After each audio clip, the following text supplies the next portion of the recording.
L'objectif de ce cas, c'est de montrer l'importance de tenir l'offre d'ancrage qu'on avait prévue. L'objectif de l'acheteur, c'est d'empêcher le vendeur d'annoncer le prix prévu, l'offre d'ancrage. Pour cela, les instructions du vendeur sont claires. L'offre d'ancrage est à 110 € pièce. Et on lui précise que le marché est très serré. Si vous dépassez le prix de rupture, au-delà duquel vous êtes hors marché, vous risquez de vous faire éliminer sans même pouvoir négocier. Vous estimez que le prix de rupture est légèrement au-dessus de 110 €, mais bien sûr, ça dépendra de l'offre de la concurrence qui actualise sans cesse le prix de marché. Pour vous, c'est quitte ou double.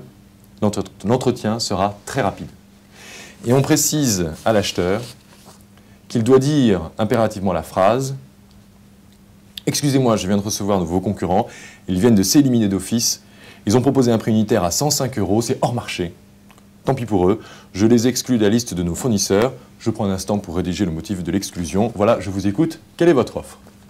Donc une grosse pression sur le vendeur. On va tout de suite écouter le premier vendeur. Alors, monsieur le client... Excusez-moi un instant, je viens juste de recevoir vos concurrents. C'est plutôt une bonne nouvelle pour vous, ils viennent de s'éliminer d'office. Hein. Ils ont proposé un prix unitaire à 105 €, ce qui est complètement en marché.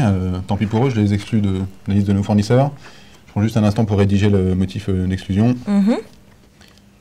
Voilà, je vous écoute.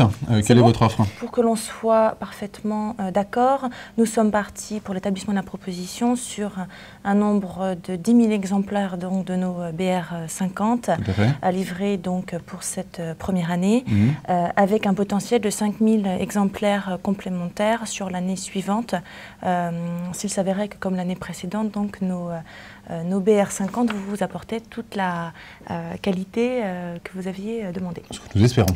Nous sommes d'accord? Tout à fait. Ce qu'on vous propose très concrètement, c'est de partir sur ces 10 000 exemplaires avec un tarif pièce à 103 € la pièce sur les 10 000 comme vous le savez. Excusez-moi juste un instant, je viens juste de recevoir vos concurrents.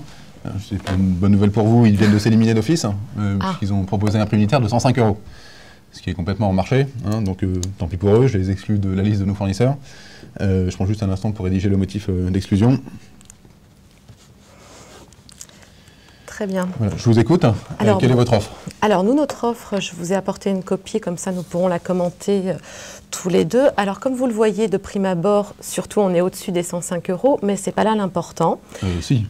Alors, je vais quand même essayer de justifier cette proposition. Non, mais si on est au-dessus des 105, je viens de vous dire que j'ai exclu déjà 2 concurrents qui étaient au-dessus de 105. Donc, si on est au-dessus de 105, d'accord. Il n'y a même plus besoin de discuter. Hein. Tout à fait. Alors, ce que je vais vous proposer, c'est, regardez, je vais barrer le total et je vais juste vous expliquer... Si vous barrez le 105, effectivement, on est déjà mieux parti. Ouais. Voilà.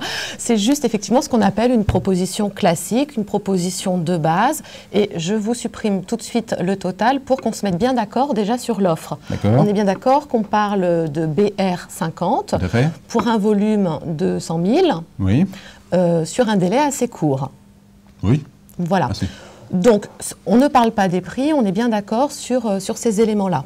Sur le reste, effectivement, il n'y a pas de problème. D'accord, très bien. Alors, ensuite vient le problème du prix, d'après ce que j'ai entendu. Rapidement. Voilà, vous avez une enveloppe budgétaire qui se décompose de quelle manière? Mon enveloppe budgétaire est que j'ai besoin, c'est que de toute façon, compte tenu du marché, au-dessus de 105, la question ne se pose même pas.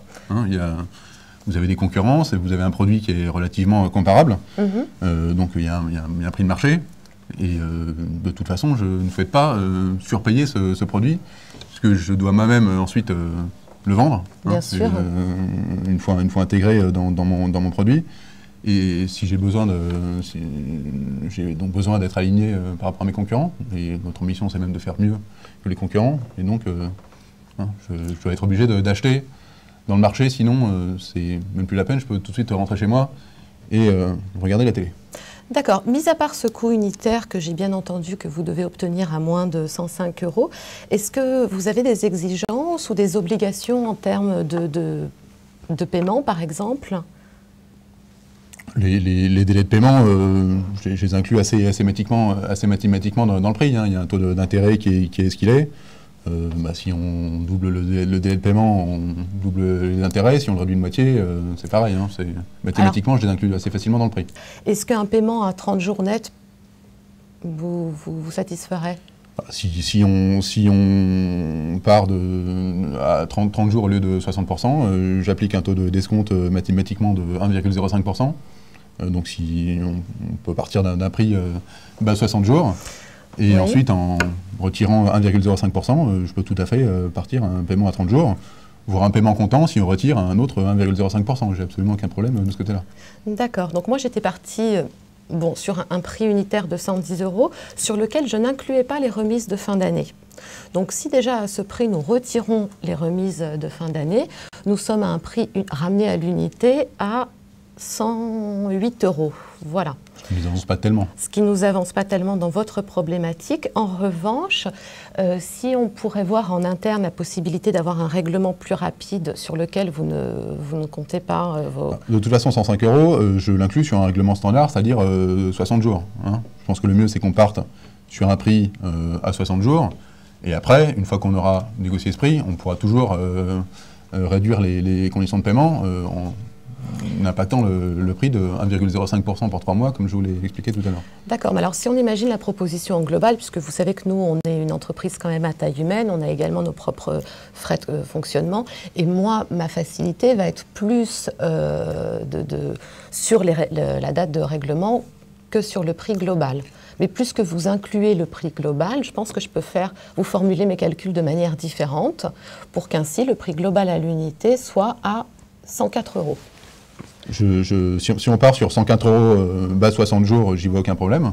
Maintenant, si on part sur 30 jours, c'est 104 € moins 1,05%. C'est bon.